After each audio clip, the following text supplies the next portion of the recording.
Well, I saw a picture of her. That's all how it started. I saw a photograph of her, very, very beautiful, 1924, in an exhibition in Mumbai. And I was struck by also the caption that said that she was the daughter of a Maharaja, the wife of a Raja. She was educated in England and in France. And she lived in Paris in the 1930s, and the family had a very important collection of jewelry. She was said to have sold her jewelry to help Jewish friends leave France in 1940.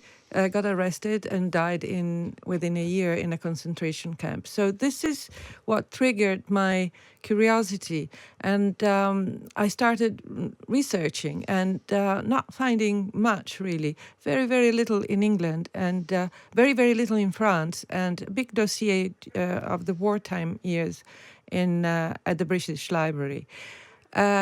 What I came to realize within time is that, as you know, to use a contemporary word, she was a cancelled woman. She had made choices that were difficult and acceptable.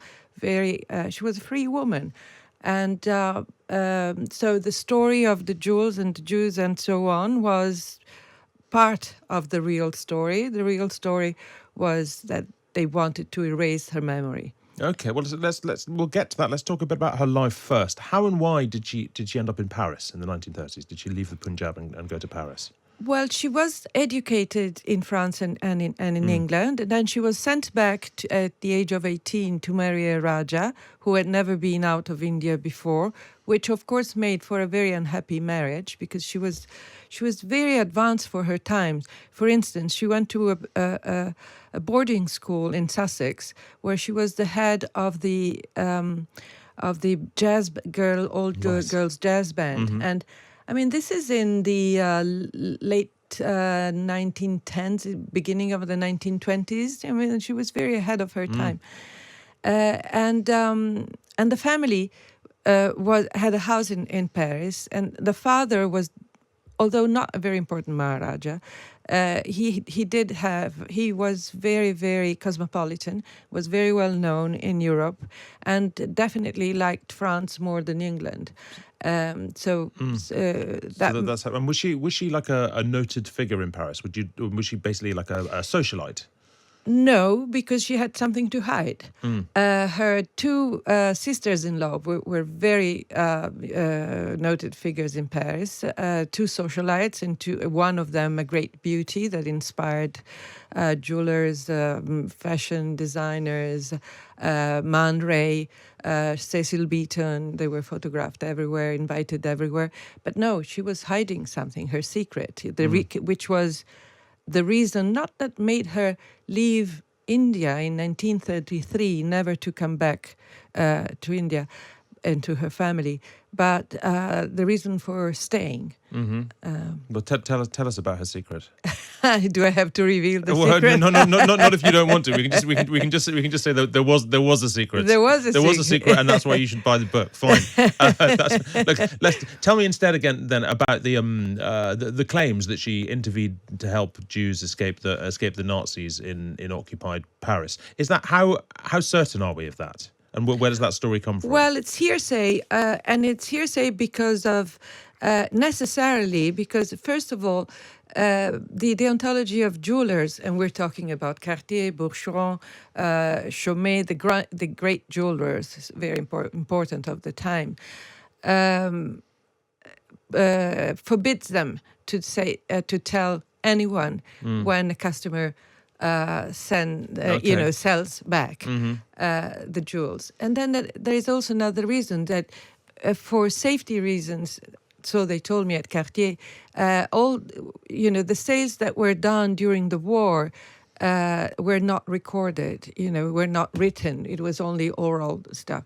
But I did find, in a very, very weird, serendipitous way, I did find someone who met a very, very important Jewish gems and pearls dealer, actually the most important of the time, called Jean Rosenthal, who was also a big figure in the resistance, who in 1940 did buy from her a priceless necklace, and she said she was doing this to help a Jewish friend leave France. And it's true that her family had very, very close ties with the Jewish high society of the time.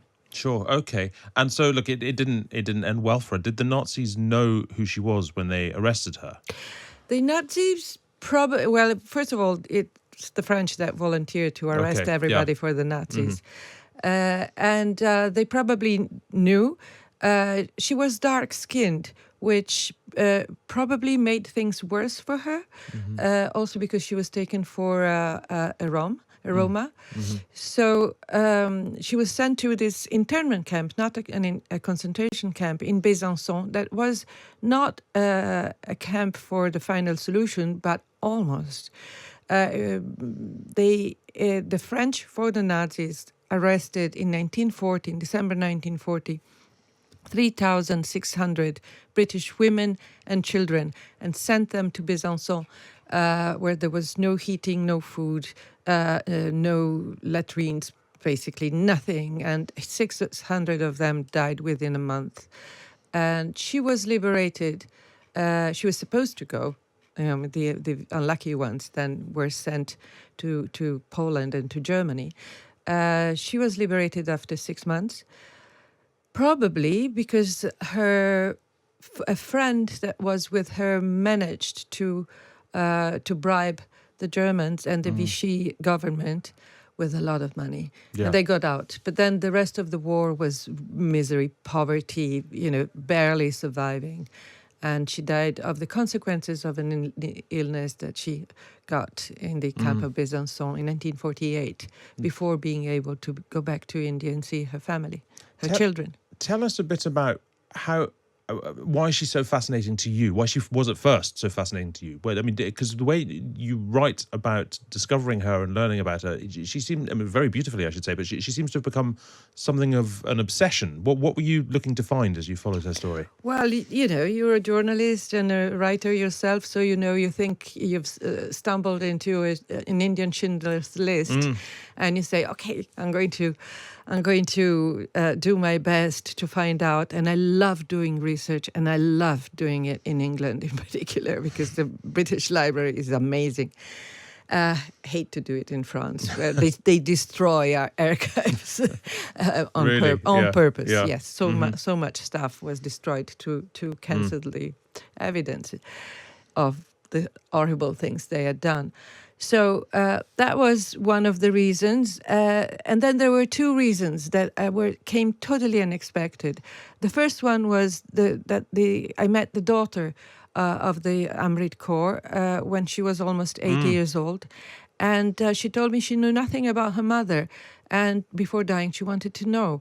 And she kind of, indirectly, but asked me, the book was the price to pay to find out why she was abandoned at the age of 4 in 1933, and why her mother was never, ever spoken again at home when she grew up, apart from saying that she had done a lot for the Jews, which was partly true, in part a cover-up of something really bad.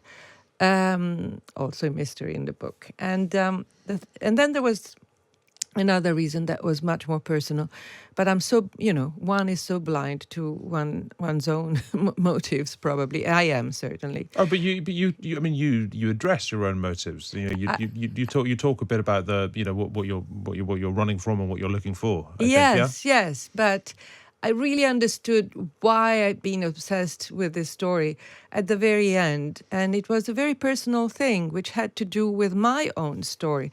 So I was interested in the story of the Nazi time, and this beautiful Jewish princess risking her lives for Jewish friends. And then I was interested in helping her daughter Bubbles to reconcile with her mother. But I realized in the end that I have my own personal reasons that had a lot to do with my personal story and with story with my mother, to help this total stranger at the other side of the world reconcile with her mother. So, I mean, just to talk about the experience of her daughter, what? So she basically never saw her mother from when she was a small child. She had just one bit of memory of her mother scolding her because she was doing something wrong.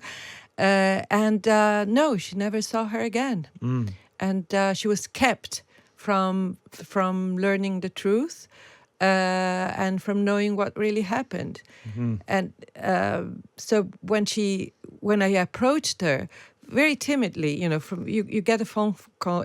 Wasn't an easy phone call to make from Paris to say, "Hello, I'm an Italian journalist and writer. I'm calling from Paris to know if it's true that your mother died in a Nazi camp in 1941," as the exhibition said, caption.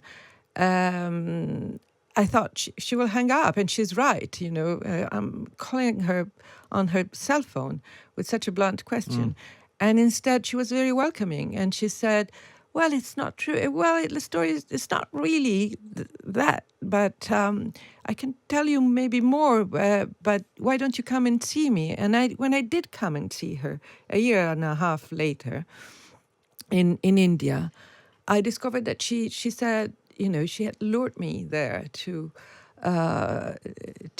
get me to help her, because she said, I know nothing about my mother. What have you discovered in the meantime about my mother?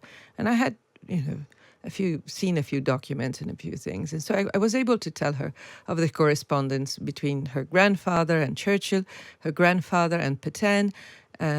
So, all the documents about the war that I found at the British Library.